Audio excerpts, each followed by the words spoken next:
Welcome to a special edition of the Scottish Rite Journal podcast, an audio presentation of the Scottish Rite Journal, brought to you by the Supreme Council of the Scottish Rite, Southern Jurisdiction, Mother Supreme Council of the World. This special article is The Spirit of Christmas by Brother Harry E. Grant, 32nd degree, and comes from the December 1933 issue of the New Age magazine, predecessor to the Scottish Rite Journal. Attended by happiness, peace, and joy, the beautiful spirit of giving is abroad in all lands. The intolerances of creeds, differences of color, racial animosities, and untoward circumstances and conditions all are forgotten by whom are touched, and it seems to reach out to all. The imps of strife and selfishness, of dissatisfaction and gloom, misery, want, and all their progeny shrink out of sight into disappearing shadows.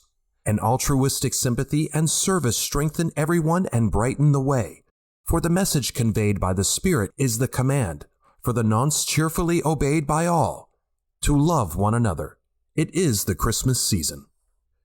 Wise men bearing gifts are a symbol of the nativity of the babe of Bethlehem, of Jesus the Christ, whose life, truth, and love were demonstrated gifts of the Spirit, which eventually will ultimate in on-earth peace to all men of good will.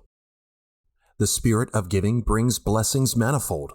At Christmas, which has now become the season of gifts, none who are able refrain from tangible expression of their appreciation and love. It is an aftermath of intensified thanksgiving. The gifts are made with intent to bring gladness, and because it is the anniversary of the one who gave all continually, who gave his all to all. He was crucified, but that event too, he overcame and so gave to the world a renewed hope of immortality. We gain in giving. Even thought, expressed, reveals to us how little we know and the immensity of the good which we cannot receive until we give of that we already have. And who can measure the value of friendships gained through the giving of ourselves? Almost invariably, it is easier to give of our substance than of our services. To aid with money, for instance, than to personally proffer the comfort of a cup of cold water. Whatever the gift, can it be of great credit? Is it unusual, having received in abundance, to then in return give without stint? Personal interest and purity of motive will bring results of greater value than the meager returns consequent upon parting with a portion of our wealth. But do not make the giving of one an excuse for not giving the other. Give gladly, and give your utmost. To love our enemies, and even the stranger within our gates, may be difficult, but all can love those with whom they are friendly, and to give to them a token of our goodwill enhances our own joy. It is wise to endeavor to be friendly with all.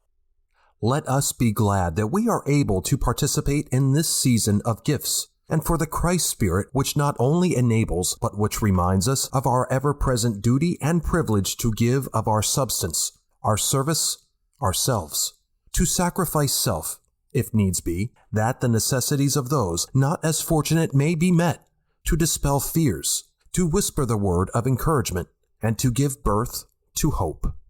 How easy is it to give to those near and dear to you who, while appreciative of your gift, do not really need it? But will you at this season give to those whom you do not know, but who need your gift of goodwill or whatever it is that is appropriate and proper? Freely ye have received, freely give. It is more blessed to give than to receive.